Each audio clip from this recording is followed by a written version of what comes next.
శ్రీమాత్రే నమః. భక్త మహాశులందరూ కూడా శ్రీ వాసవి కన్యకా పరమేశ్వరీదేవి యొక్క దివ్య ఆశీస్సులు. ఆంధ్రప్రదేశ్ కడప జిల్లా ప్రొద్దుటూరు పట్టణంలో వెలిసినటువంటి శ్రీ వాసవి కన్యకా పరమేశ్వరీదేవి యొక్క ఆలయ చరిత్ర, అలాగే ఆలయంలో జరిగేటువంటి విశేష పూజా కార్యక్రమాల గురించి మనం 2 మాటల్లో తెలుసుకుందాం. ప్రొద్దుటూరు సమీపంలో ఉన్నటువంటి పర్లపాడు గ్రామ వాస్తవ్యులు శ్రీ కామశెట్టి చిన్న కొండయ్య గారు వారు వ్యాపార నిమిత్తమై మద్రాసు నగరానికి వెళ్లడం జరిగినది. అలా వెళ్ళినప్పుడు జగన్మాత వాసవి కన్యకా పరమేశ్వరీదేవి ఆయన కళలో కనిపించి నాకు ప్రొద్దుటూరులో ఆలయం నిర్మించమని అమ్మవారు ఆదేశించడమైనది. అమ్మవారి ఆజ్ఞానుసారముగా కామశెట్టి చిన్నకొండయ్య గారు ప్రొద్దుటూరు పట్టణానికి చేసి ప్రముఖులందరూ కూడా పిలిపించి తన యొక్క స్వప్న వృత్తాంతానికి తెలియజేశారు. అందరూ కూడా అంగీకరించారు. తర్వాత సుందరమైనటువంటి ఆలయాన్ని అమ్మవారి కోసం నిర్మించారు. 1890వ సంవత్సరంలో శ్రావణ శుద్ధ సప్తమి శుక్రవారం రోజు అమ్మవారి యొక్క విగ్రహ ప్రతిష్ఠ కార్యక్రమం జరిగినది. అమ్మవారితో పాటు ఉపాలయాలైనటువంటి పార్వతీదేవి సమేత నగరేశ్వర స్వామి, ఆదిత్యాది నవగ్రహ దేవతామూర్తులు, అలాగే హరిహర అయ్యప్ప మొదలగు దేవతామూర్తులతో కూడా ఉపాలయాలతో కలిపి అమ్మవారు ఇక్కడ ప్రధానమూర్తిగా వెలిసి ఉన్నారు. ఇక్కడ అమ్మవారి విశేషం ఏమిటంటే మనకు పంచలోహమూర్తిగా దర్శనమిస్తారు. పంచలోహమూర్తి చాలా సుందరముగా, దివ్యముగా, చాలా శాంత స్వరూపిణిగా అమ్మవారు మనకు దర్శనమిస్తారు. ఈ అమ్మవారు ఆర్యవైశ్యులకు ఆరాధ్య దేవత, అలాగే ఈ పట్టణానికి ప్రధాన దేవత అని కూడా చెప్పవచ్చును.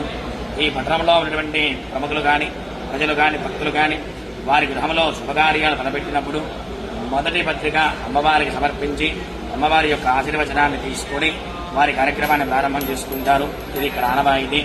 అలాగే ఈ ఆలయంలో విశేషంగా చెప్పబడినటువంటివి దసరా శరన్నవరాత్రి ఉత్సవాలు, ప్రపంచ ప్రఖ్యాతిగాంచినటువంటి మైసూరు ప్రథమ స్థానం దసరా ఉత్సవాల్లో, అలాగే ఈ ప్రొద్దుటూరు 2వ స్థానం అనగా 2వ మైసూరుగా ప్రఖ్యాతిగాంచినది. ఈ యొక్క ప్రొద్దుటూరు పట్టణంలో ఈ అమ్మవారి యందు దసరా శరన్నవరాత్రి ఉత్సవాలు పాఠ్యమి రోజు నుండి ఏకాదశి రోజు వరకు కూడా ప్రతిరోజు ఒక్కొక్క విశేష అలంకారము, విశేష హోమ కార్యక్రమాలు, విశేష పూజా కార్యక్రమాలు, యంత్రార్చనలు కూడా జరుగుతాయి. ప్రతిరోజు కూడా అమ్మవారికి మనకు విశేష అలంకారంలో దర్శనమిస్తుంది.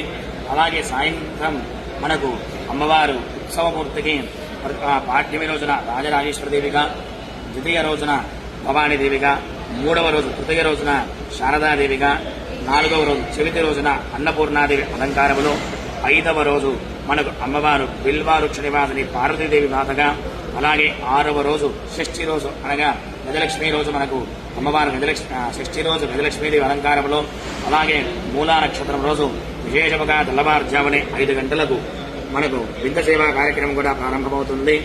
ఆర్యవైశ్య యువకులందరూ కూడా నియమనిష్టల చేత తెల్లవారుజామున 4 గంటల నుండే అమ్మవారి తోటలో అమ్మవారిని చక్కగా ఆరాధించి ఆ కలశాన్ని పురవీధులకుండా అమ్మవారిని తీసుకుని వస్తారు. అలాగే ఆ రోజు సాయంత్రము సరస్వతీదేవి యొక్క అలంకారం ఉంటుంది. ఈ అలంకారాలను చూడడానికి భక్తులు మనకు తెలుగు రాష్ట్రం నుండే కాకుండా కర్ణాటక, తమిళనాడు నుండి కూడా అధిక సంఖ్యలో భక్తులు ఇక్కడికి రావడం, అమ్మవారిని దర్శించడం జరుగుతుంది. అలాగే అష్టమి రోజు మహిషాసురమర్దిని రోజు దుర్గాష్టమి, దుర్గా స్వరూపం అలంకారం అమ్మవారి మహిషాసురమర్దినిగా దుర్గాదేవి అలంకారంలో అమ్మవారిని దర్శనమిస్తారు. ఆ రోజు పుష్పాండమని కార్యక్రమం ఉంటుంది. 9వ రోజు చండీ హోమం నిర్వహిస్తారు. అలాగే 10వ రోజు ఉదయం అమ్మవారికి యాగశాల యందు పూర్ణాహుతి కార్యక్రమం.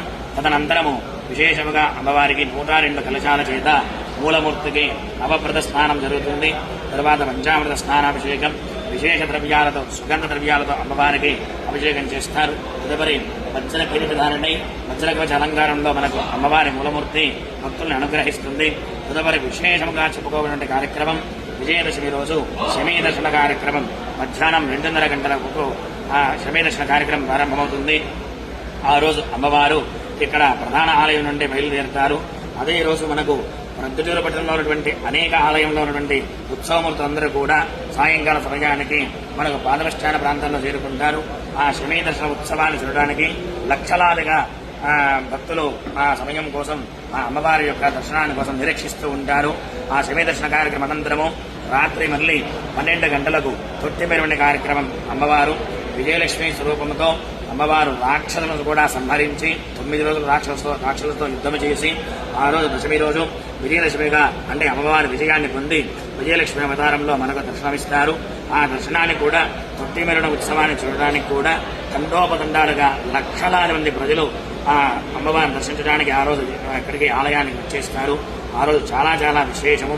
ఎంతో మంది భక్తులు కూడా ఉదయం నుంచి కూడా అమ్మవారి కోసం నిరీక్షణతో ఎదురు చూస్తూ ఉంటారు అమ్మవారి దర్శనార్థం కోసం. తదుపరి ఏకాదశి రోజు మనకు అమ్మవారికి వసంతోత్సవ కార్యక్రమం జరుగుతుంది. పాఠ్యమి నుండి కూడా ఏకాదశి రోజు వరకు 11 రోజుల పాటు అమ్మవారికి అనేక అలంకారములు, ఉత్సవాలు, పూజ కార్యక్రమాలు, విశేష హోమ కార్యక్రమాలన్నీ కూడా చక్కగా ఆర్యవైశ్య సభ వారి ఆధ్వర్యంలో జరుగుతాయి. కాబట్టి ఈ దసరా శరన్నవరాత్రి ఉత్సవాలలో భక్తులు అమ్మవారిని దర్శించి మనసులో ఏమైనా కోరిక కోరుకుంటే ఆ కోరిక తప్పకుండా నెరవేరుతుందని భక్తుల ప్రగాఢ విశ్వాసం. బాగా విశ్వాసంగా దృఢంగా నమ్ముతారు వాళ్ళు. ఆ నమ్మకంతో చాలా దూరం నుంచి వచ్చి అమ్మవారికి తమ యొక్క కోరికలను అమ్మవారికి చెప్పుకుంటారు. మరలా వచ్చినటువంటి సంవత్సరం లోపే వారి కోరికలు, ఉద్యోగం కానీ, వివాహం కానీ, సంతానం కానీ, ప్రధానమైన కోరికలు కూడా వారు నెరవేరుతాయి. అలా చాలా మంది కూడా మాకు చెప్పి ఉన్నారు. ఇక్కడ చాలా కోరికలు నెరవేరాయని. అమ్మవారు కల్పవృక్ష కామధేనువు. అమ్మవారి సన్నిధానంలో మనకు కల్పవృక్షము, కామధేనువు రెండు కూడా కనిపిస్తాయి. అనగా భక్తులు ఎవరైతే అమ్మను నమ్మి ఇక్కడికి వస్తారో వారికి కల్పవృక్షం కింద కూర్చున్నట్లుగా అన్ని అమ్మవారు వారికి అనుగ్రహిస్తుంది. కామధేనువు అంటే మనకు ఏమి కోరుకున్నా కూడా ఆరోగ్యము, ఐశ్వర్యము, విద్య, సంపద అన్నీ కూడా అమ్మవారు తన చూపులతోనే అనుగ్రహిస్తుంది అని ఇక్కడ విశ్వాసము.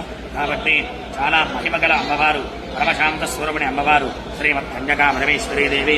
అలాగే మనకు కంచకామకోటి పీఠాధీశ్వరునటువంటి జగద్గురుడు శ్రీ శ్రీ శ్రీ చంద్రశేఖరేంద్ర సరస్వతి మహాస్వామి వారు విజయయాత్రలో భాగంగా చాతుర్మాస దీక్షలో ఇక 1940వ సంవత్సరంలో చాతుర్మాస దీక్షలో భాగంగా ఆలయానికి విచ్చేసినప్పుడు అమ్మవారు సాక్షాత్తుగా బాలా త్రిపుర సుందరిదేవియే అమ్మవారు ఇక్కడ సాక్షాత్తుగా ఉన్నారు అని చెప్పి వారు ఒక శాసనాన్ని కూడా రాయించి ఆర్యవైశ్య సభ వారికి ఇచ్చారు.